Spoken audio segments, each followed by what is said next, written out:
Charleston is a powerful magnet for luxury real estate investors who are looking for premium vacation rental cash flow. But underneath that lucrative appeal is a serious tension. The city is fiercely protective of its quiet neighborhoods, and it pushes back hard against the overwhelming tide of transient tourist demand. To see where the city draws the line, we look to the text of the ordinance.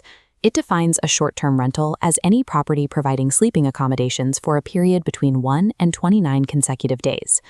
Assuming you can just buy a property here and figure out the permitting later is the fastest way to strand your capital.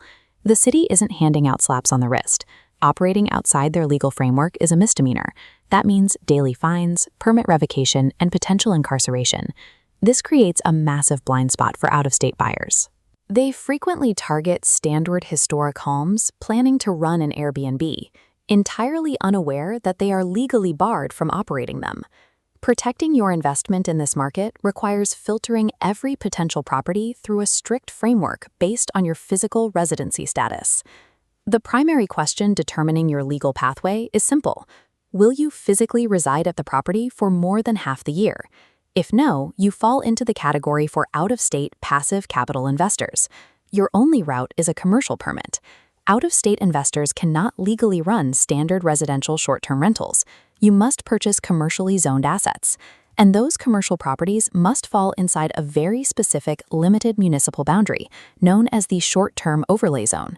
Even within that zone, the city actively prevents party houses. Commercial permits restrict occupancy to a single family or no more than 4 unrelated people. The financial reality of this path is steep. Locating properties with this specific commercial zoning designation requires a significantly higher initial capital outlay. While the commercial route demands major upfront investment and constrained inventory, it is the only legally protected avenue for generating true passive income here. Let's look at the yes path. This outlines the opportunity for local residents and house hackers pursuing Category 1, 2, or 3 permits. The baseline test is strict. The city defines a resident as the record owner physically residing at the property at least 183 days each year, and you must prove it. The property must be assessed at the 4% homeowners ratio according to county records. The most restrictive operational rule for residential permits dictates that the owner must actually be residing overnight on the property while guests are present.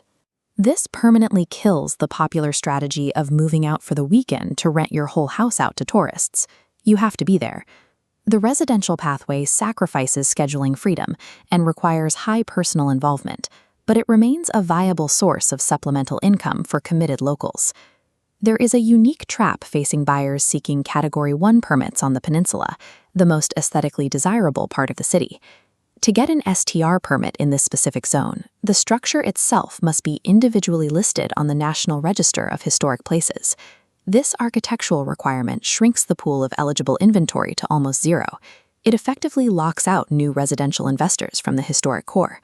Beyond zoning, there are universal operational rules that all approved STRs, regardless of category, must adhere to.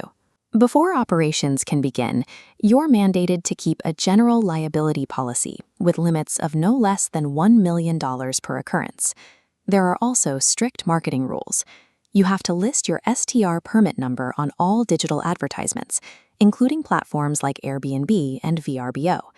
These severe operational frictions serve as an investor's greatest asset. They legally wipe out casual competition and protect the yields of compliant operators. The ultimate trade-off of the Charleston market comes down to this.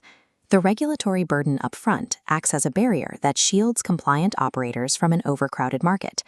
Your strategy requires either local residency or premium capital. Out-of-state investors must pursue the commercial route, while local house hackers can leverage their primary residence. Misaligning your specific investment capacity with the city's zoning map is a guaranteed path to stranded capital.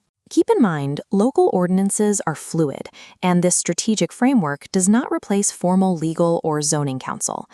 Leverage a real estate team's local expertise to successfully map your capital to the right property before making an offer.